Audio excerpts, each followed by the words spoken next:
നമസ്കാരം. മലയാളി വാർത്ത ഇൻസൈഡിലേക്ക് സ്വാഗതം. സതീശൻ കിടുവാണ്. വലിയ കയ്യടികളാണ് ഇപ്പോൾ കേരളത്തിൽ നിന്ന് ലഭിക്കുന്നത്. കേരളത്തിൽ നിന്ന് മാത്രമല്ല, പ്രവാസി ലോകത്തു നിന്നും വലിയ അഭിനന്ദനങ്ങൾ. ഇത്ര വലിയ പദ്ധതികൾക്ക് പണം എവിടെ എന്ന് ചോദിക്കുമ്പോഴും ഒരു പുതിയുഗ കേരളം വരച്ചിട്ടിരിക്കുന്നു പുതിയ ബജറ്റിൽ.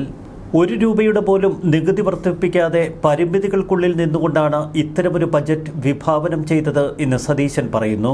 ഒരു പുതിയുഗ കേരളം സൃഷ്ടിക്കാനുള്ള പദ്ധതികളാണ് ബജറ്റിലൂടെ അവതരിപ്പിച്ചിരിക്കുന്നത്. സമ്പദ് വ്യവസ്ഥയെ ഉത്തേജിപ്പിക്കുക, നിക്ഷേപങ്ങൾ വർദ്ധിപ്പിക്കുക, അതുവഴി തൊഴിലവസരങ്ങൾ സൃഷ്ടിച്ച് ഖജനാവ് നിറയ്ക്കുക, ഖജനാവിലെത്തുന്ന പണം ഉപയോഗിച്ച് സമ്പത്തിന്റെ നീതിപൂർവമായ വിതരണം, സാധാരണക്കാരെയും പാർശ്വവൽക്കരിക്കപ്പെട്ടവരെയും ചേർത്ത് പിടിക്കുക, കേരളത്തെ മൊത്തത്തിൽ ഒരു തുറമുഖ നഗരമാക്കും എന്ന പ്രഖ്യാപനത്തോടെയാണ് ബജറ്റ് പ്രസംഗം തുടങ്ങുന്നത്.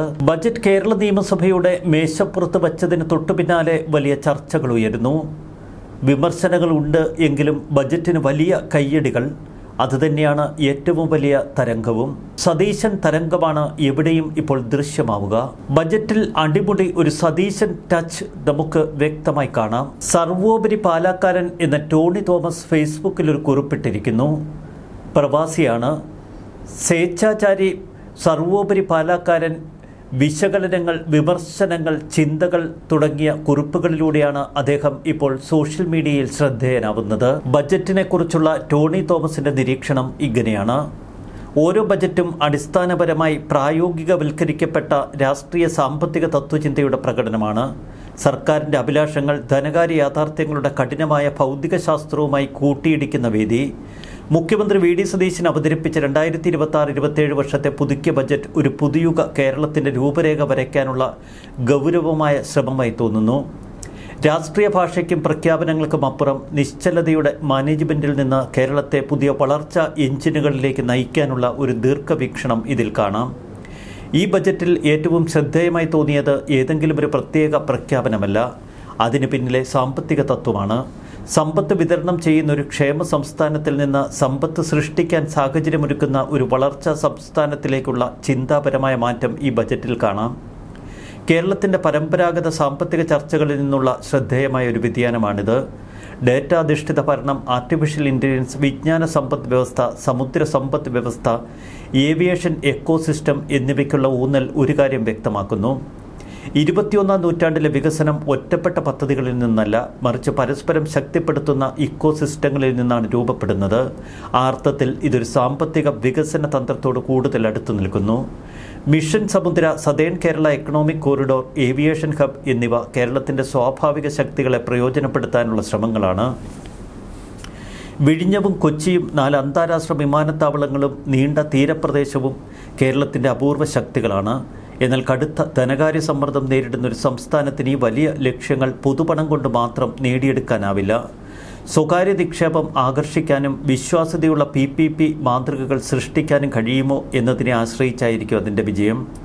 കേരളത്തിൻ്റെ ഇന്നത്തെ ഏറ്റവും വലിയ വെല്ലുവിളി ദാരിദ്ര്യമല്ല, അവസരങ്ങളുടെ അഭാവമാണെന്ന തിരിച്ചറിവും ഈ ബജറ്റിലുണ്ട്.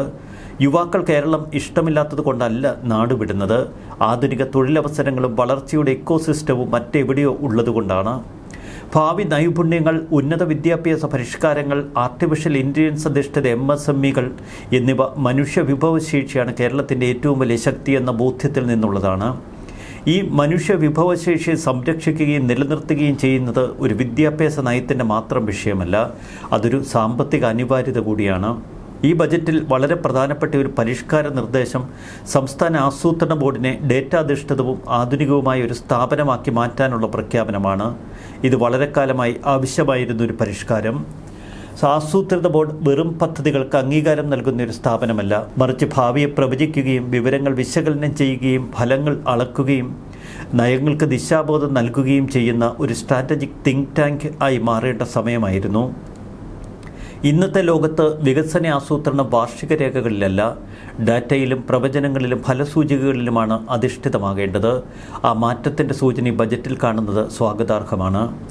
ഈ ബജറ്റിൻ്റെ മറ്റൊരു ശ്രദ്ധേയമായ വശം നികുതി നയത്തെ വെറും വരുമാന ശേഖരണത്തിനുള്ള ഉപകരണമായി കാണാതെ സാമ്പത്തിക പ്രവർത്തനങ്ങളെ പ്രോത്സാഹിപ്പിക്കുന്നതിനുള്ള ഉപാധിയായും കാണാൻ ശ്രമിക്കുന്നുവെന്നതാണ്.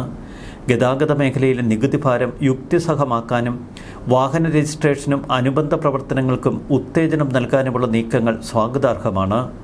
സമ്പദ് വ്യവസ്ഥയുടെ ചലനാത്മകത വർദ്ധിപ്പിക്കുന്ന മേഖലകളെ അമിതമായി നികുതി ചുമത്തി ശിക്ഷിക്കാതെ വളർച്ചയെ പ്രോത്സാഹിപ്പിക്കുന്ന രീതിയിൽ നികുതി ഘടന രൂപപ്പെടുത്തേണ്ടതിൻ്റെ ആവശ്യകത ഈ സമീപനം തിരിച്ചറിയുന്നു. അതുപോലെ ഭൂമിയുടെ ന്യായവില യാഥാർത്ഥ്യങ്ങളോട് കൂടുതൽ ചേർന്ന് നിൽക്കുന്ന രീതിയിൽ പുനഃപരിശോധിക്കാനുള്ള തീരുമാനവും ശ്രദ്ധേയമാണ്. ദീർഘകാലമായി യഥാർത്ഥ വിപണി സാഹചര്യങ്ങളിൽ നിന്ന് അകന്നു നിന്നിരുന്ന ഭൂവില നിർണയ സംവിധാനത്തെ കാലാനുസൃതമായി പരിഷ്കരിക്കുന്നത് അനിവാര്യമായിരുന്നു. ഇത് സർക്കാർ വരുമാനം വർദ്ധിപ്പിക്കുന്നതിനുള്ള നടപടിയെന്നതിലുപരി ഭൂവിപണിയിലെ സുതാര്യതയും സാമ്പത്തിക യാഥാർത്ഥ്യവും പ്രതിഫലിപ്പിക്കുന്ന ഒരു ഘടന സൃഷ്ടിക്കാനുള്ള ശ്രമമായും കാണേണ്ടതുണ്ട്. ക്ഷേമവും വളർച്ചയും പരസ്പരം വിരുദ്ധമായ ആശയങ്ങളല്ല. പ്രായമാകുന്ന ജനസംഖ്യയും ഉയർന്ന സാമൂഹിക പ്രതീക്ഷകളുള്ള കേരളത്തിൽ ശക്തമായ സാമൂഹ്യ സുരക്ഷാ സംവിധാനങ്ങൾ അനിവാര്യമാണ്. പക്ഷേ ക്ഷേമത്തിൻ്റെ അടിത്തറ നിൽക്കുന്നത് സമ്പദ് സൃഷ്ടിയിലാണ്. ഉപഭോഗത്തെ ആശ്രയിച്ചുള്ള വരുമാന സ്രോതസ്സുകളിലും നികുതി വർധനകളും താൽക്കാലിക ആശ്വാസം നൽകാം. എന്നാൽ ഘടനാപരമായ സാമ്പത്തിക പ്രതിസന്ധികളിൽ നിന്ന് ഒരു സമ്പദ് വ്യവസ്ഥയ്ക്കും ചെലവഴിച്ച് മാത്രം പുറത്തു കടക്കാനാവില്ല. വളർച്ചയിലൂടെ മാത്രമേ അത് സാധ്യമാകൂ. ഈ ബജറ്റിൽ മറ്റൊരു പോസിറ്റീവ് വശം അസുഖകരമായ യാഥാർത്ഥ്യങ്ങളെ മറച്ചുവെക്കാൻ ശ്രമിക്കുന്നില്ല എന്നാണ്. കടബാധ്യത, കുറഞ്ഞ മൂലധന ചെലവ്, ഘടനാപരമായ പ്രശ്നങ്ങൾ എന്നിവ തുറന്നു സമ്മതിക്കുന്നതിൽ ഒരു സത്യസന്ധതയുണ്ട്. പ്രശ്നങ്ങൾ അംഗീകരിക്കപ്പെടുമ്പോഴാണ് പരിഹാരങ്ങൾ ആരംഭിക്കുന്നത്. മൊത്തത്തിൽ ഒരു രാഷ്ട്രീയ ദീർഘവീക്ഷണം ഈ ബജറ്റിലുണ്ട്. നിലവിലെ സാമ്പത്തിക പരിമിതികളെ അംഗീകരിച്ചുകൊണ്ട് അടുത്ത തലമുറയുടെ കേരളത്തെക്കുറിച്ച് ചിന്തിക്കാനുള്ള ശ്രമം ഇതിലുണ്ട്. ഈ ആശയങ്ങൾ കടലാസിൽ നിന്ന് യാഥാർത്ഥ്യത്തിലേക്ക്, പ്രഖ്യാപനങ്ങളിൽ നിന്ന് നിക്ഷേപങ്ങളിലേക്ക്, ഒടുവിൽ മലയാളിയുടെ തൊഴിലവസരങ്ങളിലേക്കും മെച്ചപ്പെട്ട ജീവിത നിലവാരത്തിലേക്കും എത്തുമ്പോഴാണ് ഈ ബജറ്റിൻ്റെ യഥാർത്ഥ വിജയം. ശരിക്കും ഒരു ദീർഘദർശിയായ ധനകാര്യ വിദഗ്ധനെ ഈ ബജറ്റിലൂടെ നമുക്ക് സതീശനിൽ കാണാം. അതുതന്നെയാണ് കേരളത്തിൻ്റെ പ്രതീക്ഷയും കരുത്തും. ന്യൂസ് ഡെസ്ക് മലയാളി വാർത്ത.